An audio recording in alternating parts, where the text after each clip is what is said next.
الهادي إلى صراطك المستقيم صلى الله عليه وعلى آله وصحبه ومن اللهم ارزقنا فهم النبي الحليم وزينا بالحلم وأكرمنا بالتقوى وجمنا بالعافية اللهم ارزقنا العلم اللدني والمشرب صافي الهنية وهاب غني سبحان الله الحمد لله ولا إله إلا الله الله أكبر ولا حول ولا قوة إلا بالله العلي العظيم عدد كل حرف كتب ويكتب أبد الآبدين دهر الداخرين سبحانك لا علم لنا إلا ما علمتنا إنك أنت العليم الحكيم اللهم يا من مقاليد الأمور كلها بيدي وإليه يرجع الأمر كله يا فتاه يا عليم سهلا فتى قريبا مبينا يا فتاه يا عليم يا فتاه يا عليم قال المؤلف مسلم الإمام حجة الإسلام أبو حامد محمد بن محمد الغزالي في تعلق بالأصل الثالث في سورة الأنقاد وقال من زهد في الدنيا أدخل الله تعالى الحكمة قلبه وأنطق بها لسانه وعرف وداء الدنيا ودواءها وأخرجه منها سالما إلى دار السلام وقال لا يستكمل العبد حقيقة الإيمان حتى يكون ألا يعرف أحب إليه من أن يعرف وحتى تكون قلة الشيء أحب إليه من كثرته إلى آخر والله أعلم. Alhamdulillah. Puji syukur kita aturkan kehadirat Allah Subhanahu wa taala atas segala nikmat yang melimpah ruah di setiap saat waktu detik nafas kita apapun selama ini saat ini akan datang yang telah kita nikmati tanpa terkecuali semua bagian daripada nikmat Tuhan kita Allah dan diminta oleh Allah Subhanahu wa taala atas setiap kita untuk mensyukurinya. Mudah-mudahan dengan sebab wasilah lantunan puji syukur kita saat ini melalui lisan kita, mudah-mudahan itu dari hati yang paling dalam dari hati-hati kita sehingga Allah Subhanahu wa taala sebab berkahnya ia sempurnakan segala nikmatnya kepada kita dan digolongkan kita sebagai hamba-hamba yang pandai mensyukuri segala nikmatnya. Allahumma amin. Senantiasa salawat salam Allah limpah ruahkan ke hadirat junjungan agung kita Nabi besar Muhammad sallallahu alaihi wasallam sebagai panutan bagi setiap hamba untuk mensyukuri segala nikmat Tuhannya Allah Subhanahu wa taala. Bagi keluarganya, para sahabat, pengikut dan para pencinta yang kita berharap Allah mantapkan langkah kita sempurna dalam mengikuti jejak langkah Nabi Agung Muhammad. Mudah-mudahan kalau Allah masukkan kita ke dalam surga bersama beliau. Amin. Allahumma amin. Mungkin yang lalu dijelaskan oleh Imam Ghazali masih mengenai poin yang ketiga dalam masalah zuhud. Di antaranya beliau mengutip tentang cerita yang Allah Subhanahu wa taala kutip dalam kitab suci Al-Qur'an tatkala Qarun keluar dan disaksikan oleh semua kaumnya dan ia memakai segala perhiasan yang dimiliki olehnya sehingga berkata orang-orang yang menginginkan kehidupan dunia yang tidak zuhud terhadap dunia, andaikan kami memiliki seperti yang diberikan oleh Allah Subhanahu wa taala atau seperti yang dimiliki oleh Qarun, sesungguhnya ia seseorang hamba yang memiliki bagian yang agung dari dunia.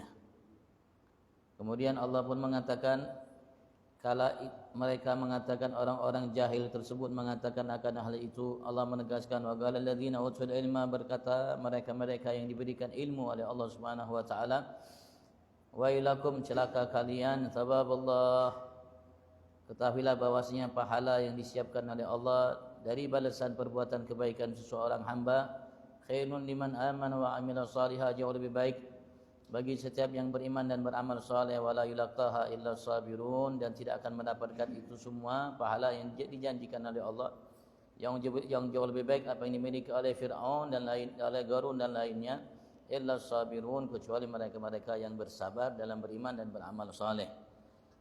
Maka Imam Ghazali mengatakan, maka ia menjelaskan Allah Subhanahu wa taala menegaskan kepada kita dalam ayat ini, anna zuhda min thamaratil ilm, sesungguhnya zuhud itu dari hasil atau buahnya ilmu.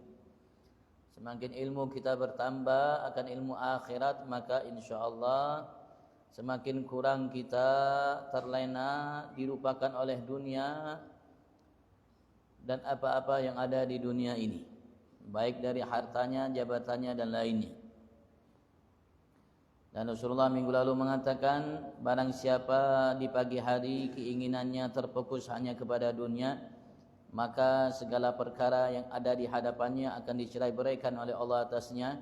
Allah Subhanahu wa taala akan pisahkan atasnya harta-harta yang dimiliki olehnya, dan Allah akan jadikan kefakirannya di depan matanya, dan ia tidak mendapatkan dari dunia kecuali yang telah dicatatkan baginya oleh Tuhannya Allah.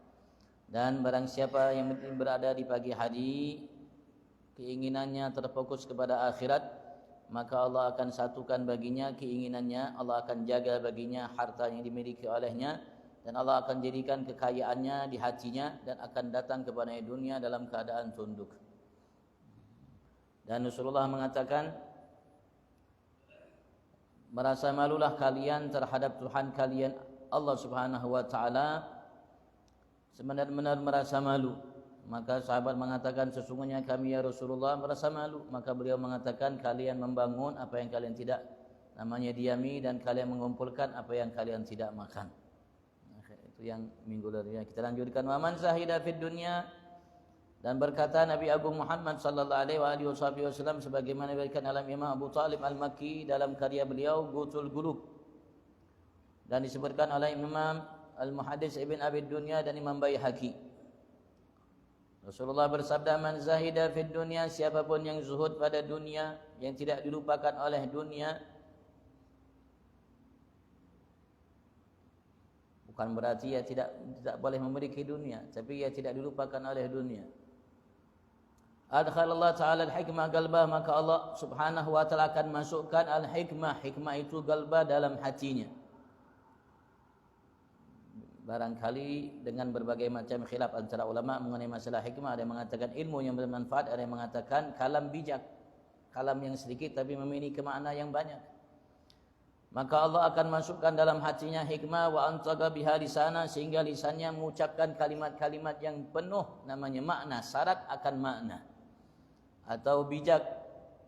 Wa arrafahu da'ad dunya wa dawa'aha, dan Allah akan kenalkan, kasih tahu baginya penyakit yang ada di dunia ini dan bagaimana mengobatinya.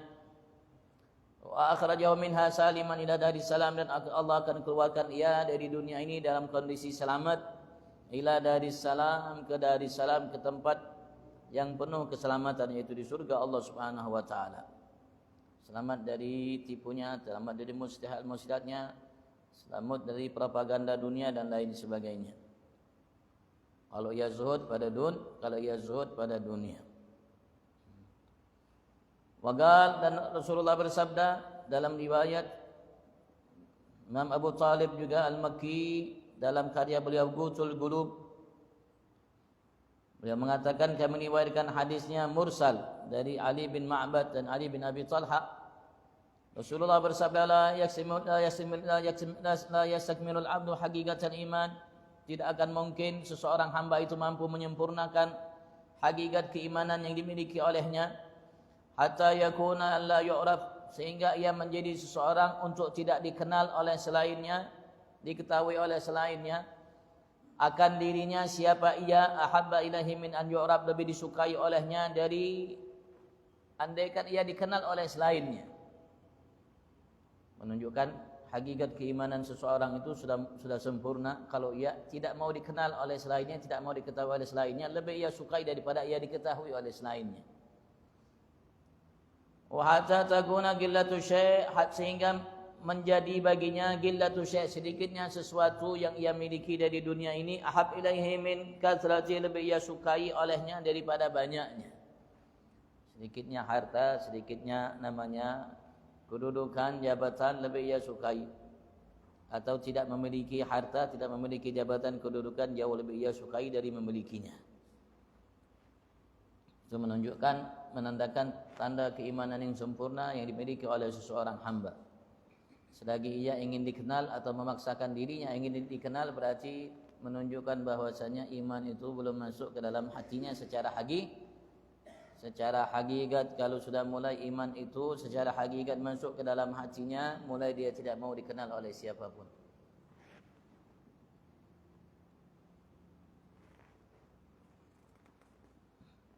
Kecuali memang Allah Subhanahu wa taala paksakan untuk ia kenal. Seperti itulah para aulia Allah Subhanahu wa taala. Mereka lebih suka untuk tidak diketahui oleh selainnya daripada diketahui oleh selainnya. Ada yang memang terpaksa, memang Allah Subhanahu wa taala nampakkan ia. Tapi dari apa yang Allah nampakkan dari kemuliaannya sehingga diketahui oleh semua orang, yang Allah Subhanahu wa taala siapkan hakikat baginya jauh lebih besar, lebih agung, lebih mulia dari yang diketahui oleh selainnya. telah hamba-hamba Allah Subhanahu wa taala yang Allah sempurnakan hakikat iman kepada dirinya. Bahasa kita mungkin bahasa pepatah kita tong kosong nyaring bunyinya. Bahasa pepatah kita mungkin kalau orang itu namanya kosong dari hakikat iman nyaring bunyinya, minta semua agar tahu dirinya. Tapi kalau sudah tong itu berisi, maka dipukul pun tidak ada suaranya, sehingga dia tidak mau selainnya mengetahui akan dirinya. Itu kalau sudah seseorang mencapai hakikat keimanan, kata Nabi Agung Muhammad sallallahu alaihi wasallam. Sekali lagi, mereka para aulia dikenal bukan karena memang ingin dikenal, tidak, karena memang mereka dipaksa untuk agar dikenal oleh selainnya. Sekali lagi, apa yang disimpan oleh Allah dari kemuliaan jauh lebih besar dari apa yang diketahui oleh manusia selainnya. Yang Allah sembunyikan dari kemuliaan yang Allah siapkan baginya jauh lebih besar daripada kemuliaan yang diketahui oleh selainnya. Itulah para aulia kekasih Allah Subhanahu wa taala. Wa qala Rasulullah bersabda dalam riwayat Imam Baihaqi, dalam karya beliau Syu'abul Iman, hadisnya mursal. Idza aradallahu bi 'abdin khairan, apabila Allah Subhanahu wa taala menginginkan terhadap seseorang hamba kebaikan yang besar, kalau Allah ingin kepada seseorang hamba kebaikan baginya, zahadahu fid dunya, maka Allah akan jadikan ia zuhud pada dunia. Tidak terlena pada dunia, tidak menjadi pusat perhatiannya bagaimana ia memiliki dunia. Wa raghabahu fil akhirah, dan Allah jadikan ia ingin untuk mendapatkan akhirat, senang pada hal-hal yang ukhrawi, yang akhirat, yang akan membuat dia bahagia nanti kelak di akhirat. Wa bassarahu bi uyubi nafsi, dan Allah Subhanahu wa taala akan perlihatkan baginya akan keaiban-keaiban dirinya. Kalau tiga hal ini ada, Allah akan menjadikan ia zuhud pada dunia, Allah akan jadikan ia senang pada akhirat, dan Allah Subhanahu wa taala nampakkan pada dirinya keaiban-keaiban, kekurangan-kekurangan yang ada pada dirinya. Berarti itu tanda Allah inginkan kebaikan yang besar bagi hamba itu. Artinya kalau Allah tidak inginkan kebaikan bagi seseorang hamba, Allah jadikan ia ingin dunia, dan Allah jadikan ia zuhud pada akhirat, dan Allah Subhanahu wa taala tidak nampakkan keaiban dirinya, Allah akan nampakkan keaiban selainnya, sehingga ia ngurusi aib selainnya. Berarti Allah Subhanahu wa taala tidak inginkan kebaikan kepada hamba itu. Kalau Allah jadi inginkan kebaikan baginya, tidak seperti itu ia. Wa qala sallallahu alaihi wasallam, dalam kalimat yang lain Nabi Agung Muhammad bin Allah limpahkan salawat salamnya bersabda dalam riwayat Imam Ibn Majah, Izhad fid dunya yuhibbukallahu ta'ala, zuhudlah engkau pada dunia, zuhudlah engkau pada dunia. Artinya tidak mencintai dunia. Sekali lagi, bukan tidak boleh memilikinya. Kita dapatkan Nabi Rasul dan para aulia, mereka memiliki dunia. Contoh yang kecil aja, baru kemarin Khalafah Guru sekumpul, dia punya dunia. Kalau dia ngasih habaib itu bukan ngasih, bukan, Beb, buka lemari duitnya, Habib ambil, terserah Habib. Yang pernah saya tahu ya, yang saya dengar seperti itu. Beb, ini duit, terserah Habib ambil, terserah Habib. Bukan berarti dia tidak boleh punya duit, tidak boleh punya dunia. Kalau kita lihat Nabi Allah Sulaiman, Masya Allah, kaya luar biasa.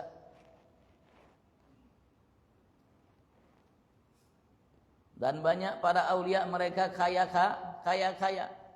Sayyidina Ali Zainal Abidin, cucu Nabi Agung Muhammad, anak Sayyidina Husain bin Ali bin Abi Thalib, walaupun dia bukan pejabat, bahkan bukan RT sekalipun, rakyat biasa, tapi setiap malam beliau bawa makanan kebutuhan kurang lebih 100 rumah untuk penduduk kota Madinah. Setiap malam dia bawa, sampai kapalan bahasa kita bahunya. Dia tidak biarkan namanya pembantunya, budaknya untuk membantunya membawa. Dia bawa setiap hari penduduk kota Madinah yang fakir miskin itu kalau buka rumahnya ada makanan, ada sembako bahasa kita. Ada sembako. Bertahun-tahun mereka buka dapat, tidak tahu dari siapa ini. 100 rumah itu kurang lebih tidak tahu dari siapa makanan itu. Kapan mereka tahu? Ketika beliau meninggal. Ketika beliau meninggal buka rumah tidak ada, buka pintu tidak ada. Ya Allah, ternyata dari beliau.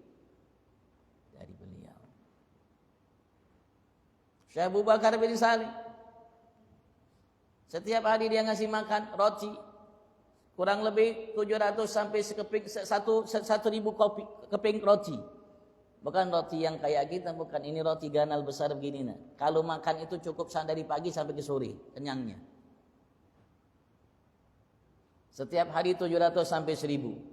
Setiap hari 700 sampai 1000, pejabat bukan, bahkan RT bukan.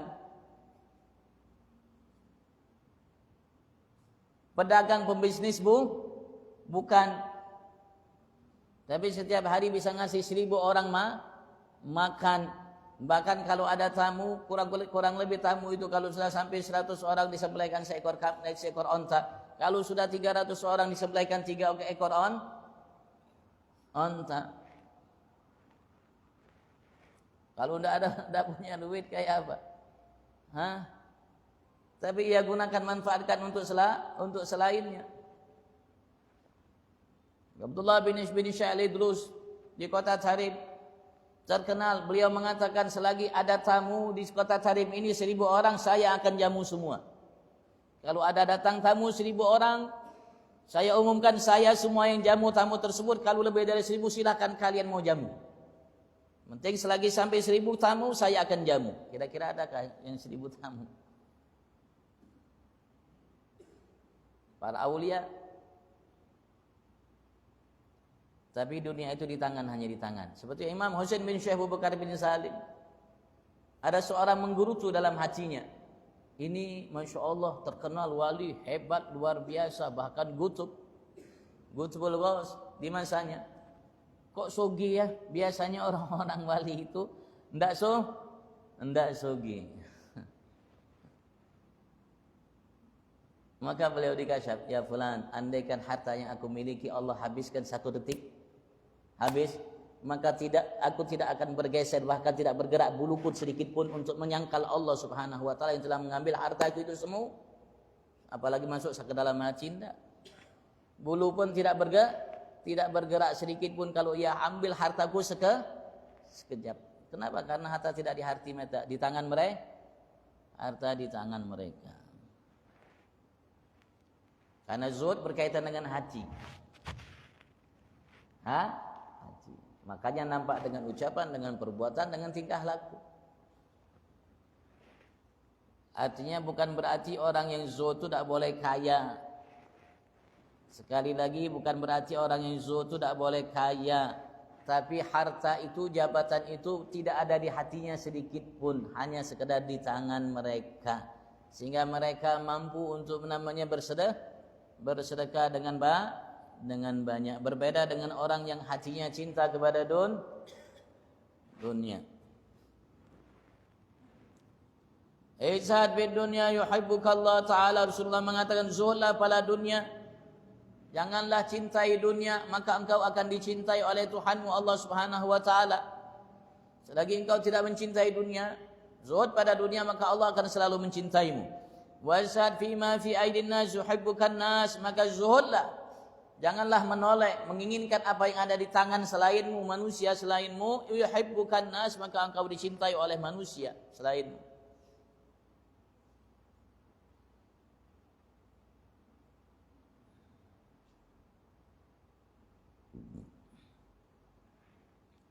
Itu aja Bang. Dalam bermuamalat, kalau ingin dicintai Allah, zuhud pada dunia. Kalau dicintai sedang oleh manusia, jangan menoleh tangannya, jangan mengharap darinya sesuatu. Insya Allah kau akan dicintai, akan dihormati, disegani selain. Waqala, dalam kalimat lain Rasulullah bersabda, ada sebuah Imam bin Abi Dunya, Imam Abu Nu'aim fil Hilya, Imam Baihaqi fi Syu'ab. Hadisnya beliau mengatakan mursalan, Man arada an yu'ti Allah Ta'ala ilman bighairi ta'allum. Kabar gembira dari Rasulullah. Siapapun yang menginginkan agar Allah Subhanahu wa taala memberikan baginya, Allah Ta'ala memberikan, menganugerahkan untuknya ilmu tanpa belajar. Rasulullah berikan bocoran, siapapun yang menginginkan dari Allah ilmu tanpa belajar, wa hudan bighairi hidayah, dan menginginkan hidayat tanpa, menginginkan hudan petunjuk tanpa hidayat, ada yang menunjukkannya. Falyazhad fid dunya, hendaklah ia zuhud pada dunia. Kalau ia zuhud pada dunia, insyaallah Allah akan berikan baginya ilmu walaupun ia tidak belajar. Dan Allah akan berikan baginya petunjuk walaupun tidak ada yang selainnya yang memberikan petunjuk atasnya. Allah akan berikan untuknya itu ilmu, dan Allah akan berikan baginya itu petunjuk yang datang langsung dari Allah Subhanahu wa taala. Rasulullah cuma minta kita zuhud pada dunia.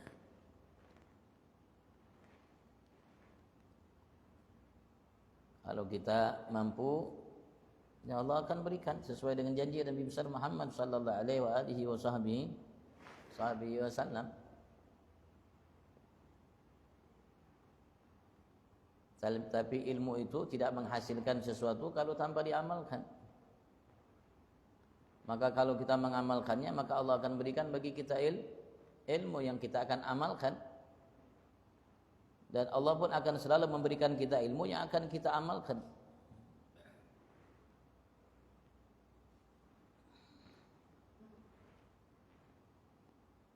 Begitu juga petunjuk. Petunjuk ya yang harus kita jalani itu petunjuk. Ya, apa gunanya banyak petunjuk, banyak ilmu tapi tidak dijalani, tidak diamalkan. Simpan aja di gudang, la ilaha illallah. La ilaha illallah. Gunanya ilmu itu untuk diamalkan, gunanya hidayat itu petunjuk untuk dijalani, petunjuk itu. Sesuai dengan yang diminta oleh ilmu dan sesuai yang diminta oleh petunjuk itu, karena hidayat itu mahal. Hanya Allah Subhanahu wa taala yang mampu memberikan itu hidayat kepada hambanya. Selain Allah tidak mampu. Tidak nabi, tidak rasul, apalagi kita.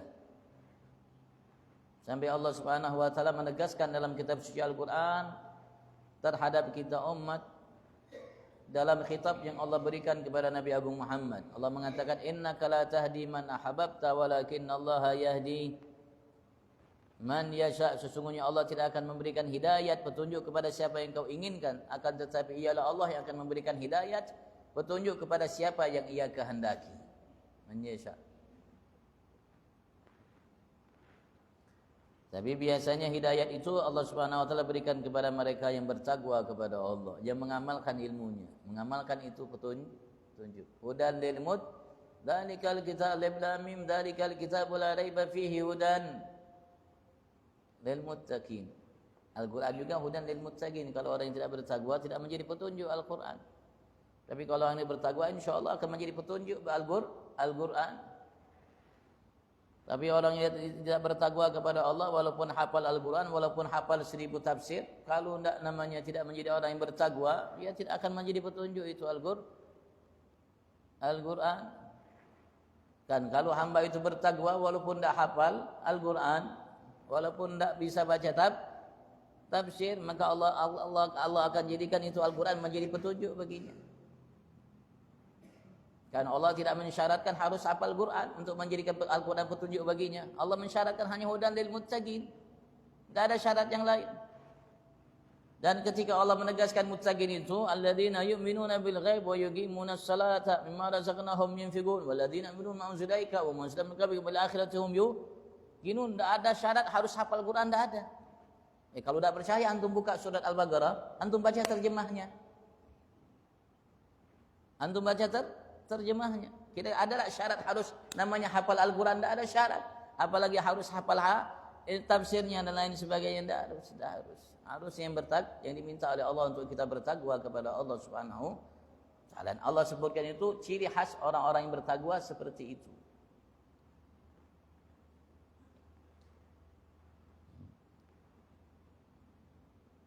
Mudah-mudahan Allah jadikan kita hamba yang bertakwa.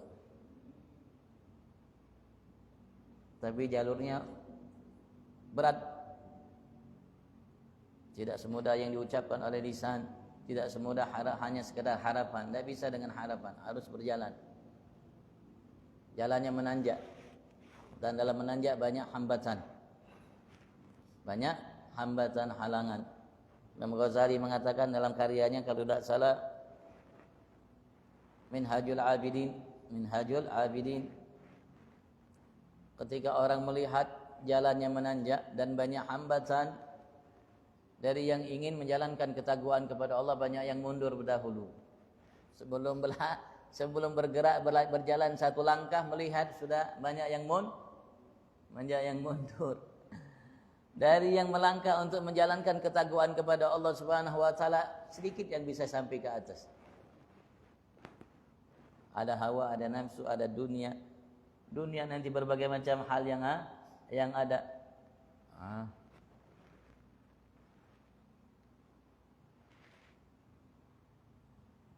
Kalau bukan karena kita bergaul dengan orang yang bertakwa, repot. Jadi kalau kita bersama orang yang bertakwa, insyaallah ketakwaan itu akan menjadi mudah bagi kita.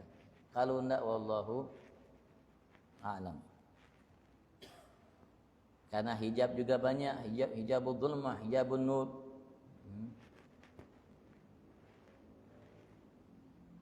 Dan kita tidak akan tahu hal itu kecuali kalau kita baca kitab-kitab sufi, karya-karya orang sufi, orang-orang yang berhasil menanjak ke situ.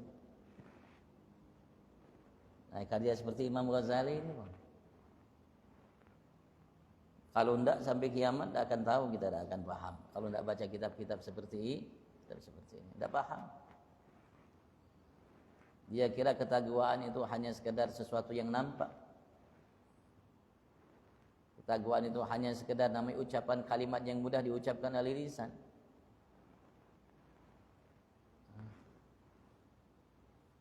Wallahu a'lam. Kalau yang ditanyakan, fadhal. Sambil antum kalau bertanya angkat tangan, suara. Kita masih di bulan Rajab. Sekali lagi, dunia ini tempat kita berladang, tempat kita beramal. Sebanyak-banyaknya harus kita beramal. Kalau kita sudah masuk masjid, gunakan untuk beramal. Karena di masjid rumah Allah, berbeda dengan di luar. Kalau di luar mau kita ngomong apapun sembarangan, apapun yang kita omongkan, yang kita perbuat, dan hati kita yang terlintas dalam hati kita, pikiran kita, ya tidak jadi masalah. Tapi kalau kita sudah masuk masjid, sudah rumah Allah Subhanahu wa taala, kita tetamu Allah Subhanahu wa taala, tinggal kita punya adab atau enggak di rumah Allah. Kalau kita di rumah Allah punya adab, insya Allah keluar dapat anugerah yang besar dari Allah Subhanahu wa taala. Tapi kalau kita di rumah Allah tidak punya adab, ya kira-kira kalau orang masuk ke rumah kita tidak punya adab, apa yang kita lakukan? Ya itu sudah sama Allah Subhanahu wa taala seperti itu. Kalau yang masuk ke rumah Allah punya adab, Masya Allah, Allah akan sanggup, Allah akan kasih sanggup banyak. Begitu juga kalau kita lihat ada orang datang ke rumah, Masya Allah, adab luar biasa. Yang tadi yang kita tidak mau ingin ngasih sesuatu, kita ingin ngasih sesuatu. Kenapa? Masya Allah. Begitu juga Allah Subhanahu wa taala. Harus kita paham, Allah melihat, Allah tahu yang di hati kita, yang benak pikiran kita, yang kita bicarakan dengan saudara kita, yang kita simpan dalam hati kita, gerak-gerik kita dilihat oleh Allah, dimonitor oleh Allah Subhanahu wa taala, dimonitor oleh Allah Subhanahu wa taala. Apa yang kita kerjakan di masjid diketahui oleh Allah Subhanahu wa taala. Ya harus seperti itu seorang mukmin. Dan harus seperti itu kita tuntut diri kita. Kalau kita enjoy aja, la ilaha illallah. Kita masuk ke masjid kayak masuk ke pasar, mall atau ke kantor. Kayak masuk ke rumah kita, la ilaha illallah. Berbeda, sudah Rasulullah pun ajarkan bagi kita. Bagaimana etika masuk ke masjid? Apa yang harus kita langkahkan dari kaki kita? Layaknya apa yang kita baca ketika masuk, apa yang harus kita lakukan, dan selama di masjid apa yang selayaknya kita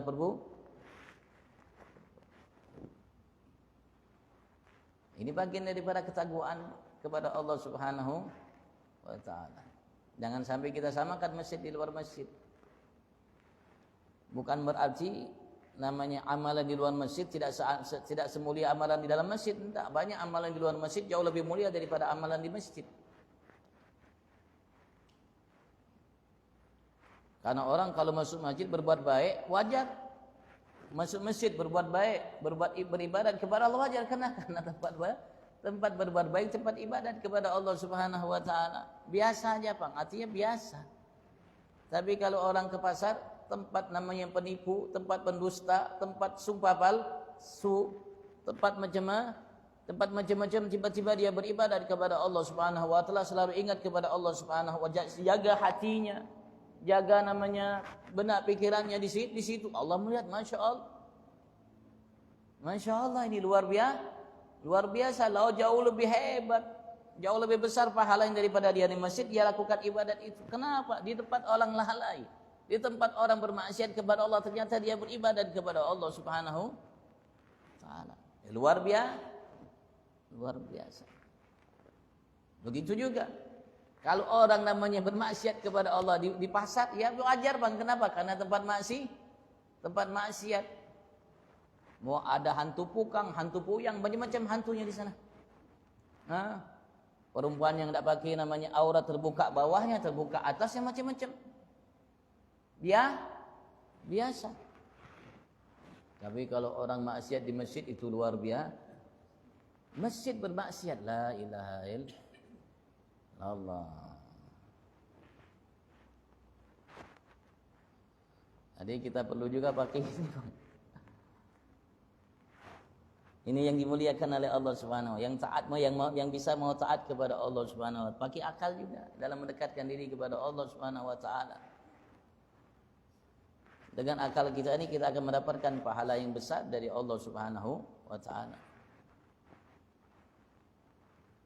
Sampai Rasulullah mengatakan kepada Sayyidina Ali bin Abi Thalib, "Ya Ali, andaikan orang mendekatkan diri mereka kepada Allah dengan amalnya, engkau dekatkan diri kepada Allah dengan akalmu." Idza taqarraba an-nas ila Allah bi a'malihim taqarrabta anta bi aqlik. Ki akal. Sehingga walaupun apa yang kita lakukan sama dengan selain kita, karena kita gunakan akal kita, pahala yang akan kita dapatkan jauh lebih besar daripada yang didapatkan oleh selain kita, walaupun sama amalnya. Dengan akal.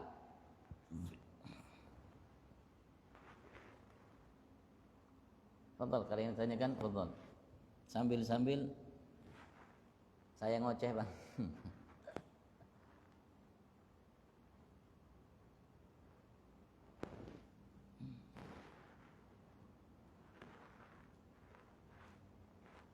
Kalau satu masukan motivasi yang baik kita tidak amalkan, tidak ada harapan untuk motivasi yang kedua yang baik untuk kita amalkan.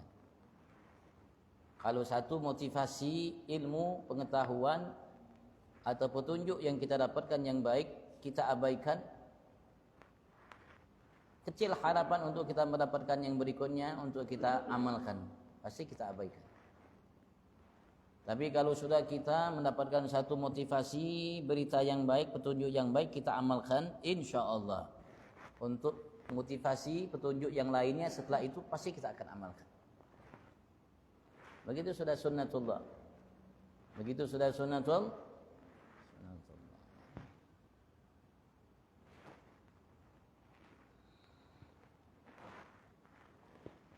Dan apapun yang kita tidak paham, Allah perintahkan kita untuk bertanya kepada yang paham, kepada ahlinya. Fas'alu ahla dzikri in kuntum la ta'lamun. Allah arahkan kita untuk bertanya kepada orang yang ahli zikir, ahlinya. Kalau anda tidak tahu, kata Allah, fas'alu ahla dzikir. Tanya kepada mereka yang mengerti ahlinya. Jangan bertanya kepada yang bukan ahlinya.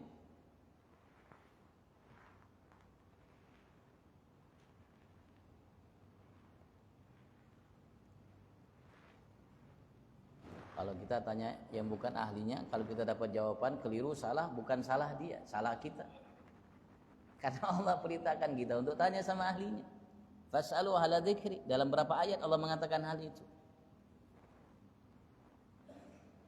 Ternyata kita tanya bukan kepada ahlinya, kita dapat jawaban, kita yakini kebenarannya. Kalau kita salah tersesat dengan jawaban itu, jangan salahkan. Salahkan diri kita. Salahkan diri kita. Kenapa bertanya bukan kepada yang ahli? Yang ahlinya, tanya kepada yang ahlinya, sehingga kita dapat jawaban yang benar, yang tepat. Sehingga ketika kita melakukannya kita tidak salah.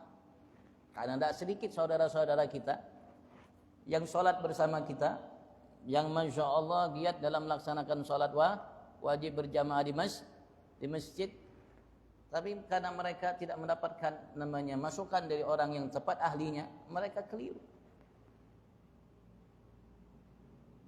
dalam memahami namanya agama syariat, dan mereka meyakini apa yang mereka lakukan benar. Mereka yakini apa yang mereka lakukan benar, padahal mereka salah, keliru. Diawali oleh apa? Diawali oleh salah, keliru dalam namanya mengambil ilmu dan bertanya. Ya dapatkan bukan dari ahlinya yang benar. Bahkan mereka yakini yang sunnah menjadi bid'ah, yang bid'ah menjadi sunnah, yang tauhid menjadi syirik, yang syirik menjadi tauhid. Tidak sedikit.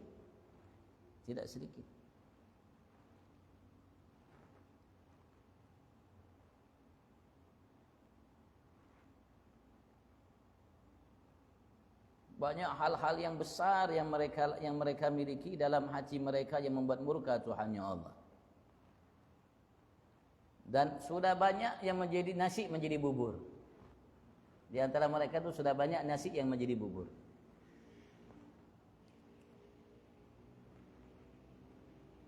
Sehingga Al-Habib Abdullah bin Ali bin Muhammad Haddad dalam karya beliau Nasaid ini wal Wasayil Imaniyah, beliau memberikan masukan. Kalau orang sudah terkena bid'ah itu takutnya meninggal dalam keadaan su'ul khatimah. Termasuk penyebab yang besar yang menyebabkan seorang meninggal dalam keadaan su'ul khatimah itu adalah al-bid'ah fid din.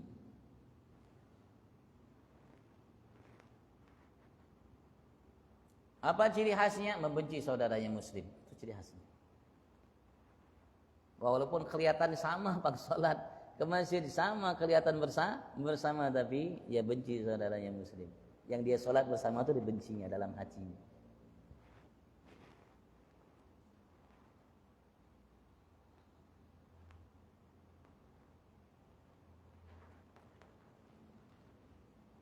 Sekali lagi, kenapa hal itu terjadi? Ya karena salah.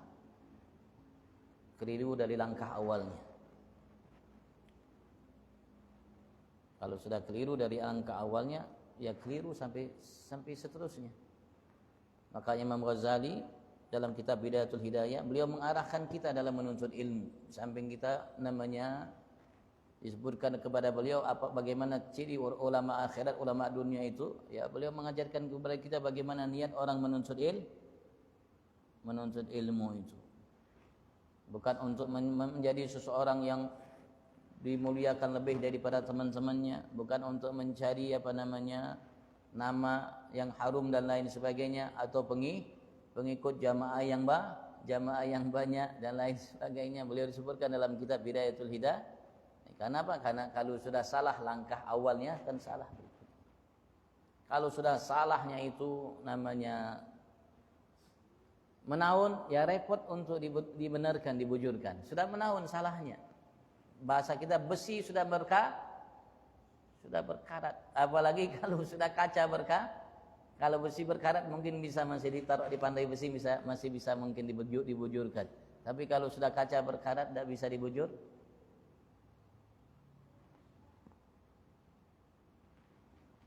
Itu yang kita khawatirkan.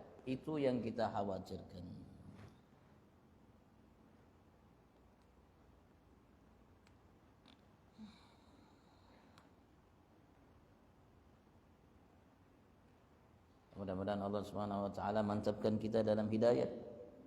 Sebagaimana Allah selalu memberikan arahan kepada kita untuk minta agar Allah Subhanahu wa taala selalu berikan kita hidayat untuk menempuh jalan mustaqim. Tapi jalan mustaqim itu pun Allah mengatakan kepada kita siratal ladzina an'amta alaihim ghairil maghdub alaihim waladdallin. Kita tidak bicara maghdub alaihim waladdallin itu orang kafir dan lain sebagainya. Yahudi Nasrani kita bicara. Ya memang kalau sudah Yahudi Nasrani pasti mereka maghdub alaihim waladdallin. Tapi kita bicara saudara-saudara kita yang muslim. Casingnya sebagai hamba Allah yang muslim, tapi mereka tersesat jalannya atau dimurkai oleh Allah Subhanahu wa taala atas jalan yang dilaluinya, yang dijalani dalam hidupnya. Itu yang kita khawatirkan. Yang kita khawatirkan dari Allah Subhanahu wa taala. Maka ketika kita membaca Fatihah betul-betul diaminkan bujur-bujur, diaminkan betul-betul membacanya dan betul-betul diaminkan sebagai seorang makmum atau sebagai seorang imam atau seorang yang sholat sendiri. Betul-betul kita baca, betul-betul kita simak dari imam dan kita baca sendiri dan betul-betul kita aminkan. Barangkali insya Allah ketika amin kita bujur-bujur, Allah Subhanahu wa taala terima amin kita sehingga Allah akan bujuri langkah kita insya Allah fi afiyah wa ila hadratin Nabi Sayyidina Muhammad sallallahu alaihi wa alihi wasallam bismillahil Fatihah.